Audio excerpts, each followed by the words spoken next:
Hi, I'm Veronica McVeigh. I have, my husband and family have planted millions of sunflowers, these boyos here, in relation to raising money for charities, in particular Macmillan Cancer Support.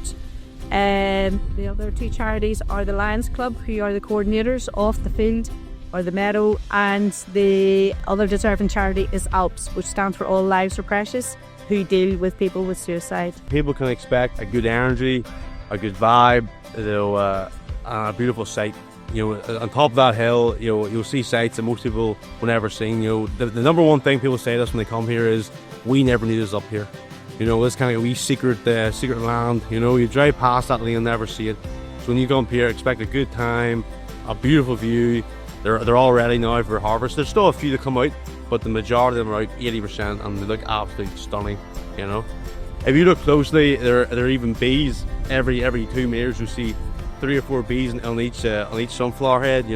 It's nice to get back to nature. If for anybody who's curious or want to come down, it's definitely worth coming to see. It's a fantastic sight. It's a good day's crack for the family. You'll enjoy yourselves, get a cup of tea, have a dance around, and just enjoy yourself. Breathe in the fresh air, unplug yourself, relax, and just overall have a good time. Please come out in your droves to 101 Strangford Road Downpatrick.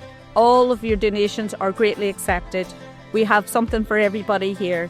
In relation to elderly, if you have problems actually walking hills, we'll get you to the top. I'll guarantee you that. Even if I have to drive my car, I will take you to the top and bring you back down safely. In relation to the donations, please give generously, because there's 3 charities involved. I am a survivor. I believe in giving back. So here we are. I've give back, so you need to give generously. If you can do a good deed, do a good deed.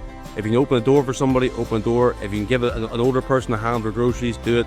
If you see someone with a flat wheel, give them a hand, because someday that could be you. So I always say, pay it forward the best you can, and the universe will repay you in kind. Thank you.